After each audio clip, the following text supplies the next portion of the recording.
ನಮ್ಮವ್ರು ಬಂದು ಚೌಸಮುದ್ರ. ನಾನು ವೆಸ್ಟೇಜಲ್ಲಿ ಬ್ರಾಂಚ್ ಡೈರೆಕ್ಟಾಗಿ ವರ್ಕ್ ಮಾಡ್ತಾ ಇದ್ದೀನಿ, ಡಿಸ್ಟ್ರಿಬ್ಯೂಟರಾಗಿ ವರ್ಕ್ ಮಾಡ್ತಾ ಇದ್ದೀನಿ. ಮಿಸ್ಟರ್ ಆಫ್ ಮಿಲನ್ದು ಪ್ರಾಡಕ್ಟ್ಸ್ನ ತಗೊಂಡಿದ್ದೆ, ಪರ್ಚೇಸ್ ಮಾಡಿದ್ದಕ್ಕೆ ಡಿಯರ್ ಫ್ರೆಂಡ್ಸ್ ಆರ್ಟ್ ಕಪ್ಸ್ ಬಂದಿದೆ, ನೋಡೋಣ ಬನ್ನಿ. ತುಂಬ ಚೆನ್ನಾಗಿದೆ ಕೂಡ ನೋಡೋಕ್ಕೆ. ಓಪನ್ ಮಾಡಿ ನೋಡ್ತೀನಿ ಹೇಗಿದೆ ಅಂತ.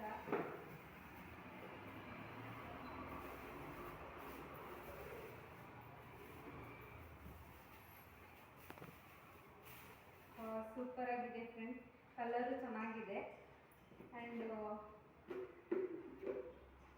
ಒಳಗಡೆನೂ ಚೆನ್ನಾಗಿದೆ. ಒಬ್ಬರಿಗೆ ಹೊರಗಡೆ ತಗೊಂಡು ಹೋಗ್ಬೋದು ಆ್ಯಂಡ್ ಫೀಲ್ಡ್ ವರ್ಕಿಗೆ ಹೋದಾಗ ಕೈಯಲ್ಲಿ ಕ್ಯಾರಿ ಮಾಡೋಕ್ಕೂ ಕೂಡ ಚೆನ್ನಾಗಿದೆ, ತುಂಬ ಚೆನ್ನಾಗಿದೆ. ಫೀಲ್ಡ್ ವರ್ಕಿಗೆಲ್ಲ ಹೋದಾಗ ಬಿಸಿ ಬಿಸಿಯಾಗಿ ಹೊರಗಡೆ ಔಟ್ಸೈಡಲ್ಲಿ ತಿನ್ನೋದಕ್ಕಿಂತ ಹೆಲ್ದಿ ಫುಡ್ಡನ್ನು ನಾವೇ ಮಾಡಿ ನಮ್ಮ ರೈಸ್